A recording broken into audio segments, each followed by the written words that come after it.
খালি কবরে যাও, মুনকার আর নেকির যখন আসবে চোখগুলো হবে নীল রঙের চোখ, ভয়ঙ্কর। কেমন চোখ ভাই?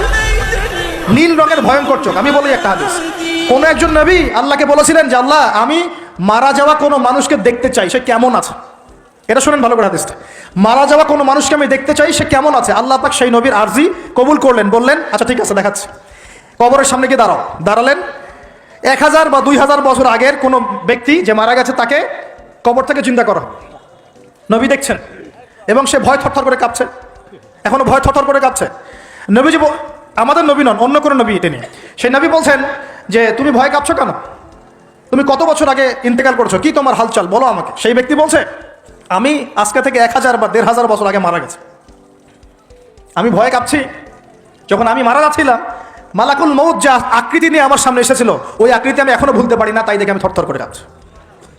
তিনি বলছেন যে আমি 1500 বছর হয়ে গেছে আমার মৌতের, কিন্তু আমার দেহ থেকে এখন পর্যন্ত রুহ কবজ করার যে কষ্ট, এই কষ্ট এখনো যায় নাই। আর এই সব দুর্নীতি করে আর অন্যায় করে মানুষের সম্পদ আত্মসাৎ করে অন্যের উপর অত্যাচার করে আমরা ভাবছি যে আমরা কালকে আমাদের মাঠে পার পেয়ে যাবো। খালি কবরে যাও, তারপর বুঝবো। আল্লাহ রাব্বুল আলামিন আমরা সবাইকে হৃদয়ের চোখটা খোলার তৌফিক দান করুন, হৃদয়ের কান দিয়ে কথাগুলো শোনার তৌফিক দান করুন, এবং আমাদের সবার কলব, মৃত কলব জীবিত করার তৌফিক আল্লাহ দান করুন।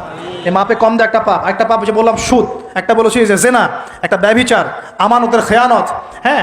তারপরে যার যোগ্যতাহীন ব্যক্তিকে যখন আপনি দায়িত্ব দিবেন, যখন মানুষ স্ত্রীর আঁচল ধরে বসে থাকবে, মায়ের সাথে খারাপ ব্যবহার করবে, বাবাকে দূরে ঠেলে দিবে, বন্ধু বান্ধবদের কাছে নিয়ে আসবে, যখন মসজিদগুলো হট্টগোল হবে, শোরগোল হবে, মসজিদ চাকচিক্যময় হবে, হেদায়েত উঠে যাবে, যখন দেখবেন সময় সংক্ষিপ্ত হয়ে আসছে, যখন দেখবেন যে জহরাতুল কায়নাত, গান বাজনা বাদ্যযন্ত্রের সাথে সম্পৃক্ত যারা আছে, এই যে নর্তকী, এদের সংখ্যা বাড়তে থাকবে। ইউজাফু আলা রুউসিহিম বিল মাআজিফ, মানুষের কানের পাশে বাদ্যযন্ত্র বাজবে। মানুষ যখন এই যে মদকে হালাল মনে করবে, শুরিবাতিল খমর, মদ যখন মানুষ খাওয়া শুরু করবে, জেনাকে হালাল মনে করা শুরু করবে, হ্যাঁ, যখন মানুষ আত্মীয়তার সম্পর্ক নষ্ট করা শুরু করবে, এই যে যত রকম পাপ আপনি দেখছেন যে আমাদের এই সমাজগুলোতে চলছে, এগুলো যখন চলতে থাকবে তখন আল্লাহর পক্ষ থেকে এই যে আসমানি গজব, জমিনের বালা, এই ভূমিকম্প বলেন, জালজালা, মহামারী, হ্যাঁ, আপোষের মারামারি, হত্যা, রাহাজানি, এই যে আপনার আর কি বলবো, আর কি আছে, এই যে আকৃতি বিকৃত হওয়া, ভূমি ধসে যাওয়া, আসমানের গজব, মহাপ্লাবন, জলোচ্ছ্বাস, বন্যা ইত্যাদি, যে পাপগুলোতে আল্লাহ পাক বিভিন্ন জাতিকে ধ্বংস করেছেন, এই সমস্ত আযাব আল্লাহর পক্ষ থেকে একটা একটা করে আসতে থাকবে, একটা একটা করে। স্পেশালি 4-5টা। একটা হচ্ছে রিহুন হামরা, গরম বাতাসের আযাব আসবে, গরম বাতাস আসতে থাকবে, গরম, এমন গরম বাতাস আসবে যে বাতাসে জনগণের বেঁচে থাকা অতিষ্ঠ হয়ে যাবে মানুষ। 2 নম্বর আসবে জালজালা, এমন ভূমিকম্প, সানাওয়াতু জালাজিল, ভূমিকম্পের বছরগুলো, একটা দুইটা না, বছরগুলো একটার পর একটা আসতে থাকবে। আর কি আসবে? খসফন, মানে জমিন ভিতরে ধসে যাবে, নিচে নেমে যাবে।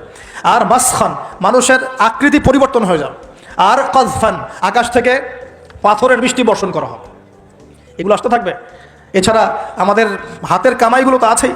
আল্লাহ রাব্বুল আলামিন আমাদের সবাইকে, স্পেশালি ঢাকা শহরের বাসিন্দা আমরা যারা আছি, আমরা যারা দিনী ভাই, আমাদেরকে সমস্ত পাপগুলো ছেড়ে দেওয়ার তৌফিক দান। আল্লাহ পাক আমাদের সবাইকে শিরকের পাপ ছেড়ে দেওয়ার তৌফিক দান করুন, কুফরের পাপ ছেড়ে দেওয়ার তৌফিক দান করুন। এই অহংকার, সম্পদের অহংকার আল্লাহ পাক বন্ধ করার তৌফিক দান করুন। আল্লাহ পাক আমাদের সবাইকে দুর্নীতি বন্ধ করার তৌফিক দান করুন, ন্যায় প্রতিষ্ঠা করার তৌফিক দান করুন। আল্লাহ রাব্বুল আলামিন আমাদের সবাইকে, স্পেশালি যুবক যুবতী যারা আছে, সবাইকে জেনা ছেড়ে দেওয়ার তৌফিক দান করুন, পবিত্র চরিত্রকে পবিত্র রাখার তৌফিক দান করুন, এই পর্নোগ্রাফি থেকে দূরে থাকার তৌফিক দান করুন। আল্লাহ পাক এই যুব সমাজকে মাদক থেকে দূরে থাকার তৌফিক দান করুন। আমরা দোয়া করি যুব সমাজকে আল্লাহ পাক এই পতিতাবৃত্তি, ব্যভিচার থেকে বাঁচিয়ে রাখুন। পরিবারগুলোর মধ্যে আল্লাহ পাক শান্তি দান করুন। এই ব্যভিচার থেকে, এই বিশ্বাসহীনতা থেকে, আমানতহীনতা থেকে আল্লাহ পাক আমাদেরকে বাঁচিয়ে রাখুন। আল্লাহ পাক আমাদের শাসকবর্গকে হেদায়েত দান করুন। আল্লাহ পাক জনগণকে হেদায়েত দান করুন। আল্লাহ রাব্বুল আলামিন আমাদের সবাইকে অপচয় বন্ধ করার তৌফিক দান করুন। সবাইকে নামাজি বানিয়ে দিন, সবাইকে কোরআনওয়ালা বানিয়ে দিন, সবাইকে হাদিস চর্চা করার তৌফিক দান করুন, রাসূলের সুন্নত মাফিক জীবন গড়ার তৌফিক দান করুন। সমস্ত পরিবারগুলোতে ইসলামী পর্দা কায়েম করার তৌফিক দান করুন, নামাজ প্রতিষ্ঠার তৌফিক দান করুন, পরিবারগুলোর মধ্যে হালাল রিজিকের ব্যবস্থা আল্লাহ করে দিন। এবং সর্বোপরি আসন্ন রমজান যেটা আসছে, এই রমজানে আমরা যেন আমাদের গুনাহগুলোকে মাফ করিয়ে নিতে পারি, আল্লাহ পাক সেই তৌফিক আমাদের সবাইকে এনায়েত করুন, বলি আমিন।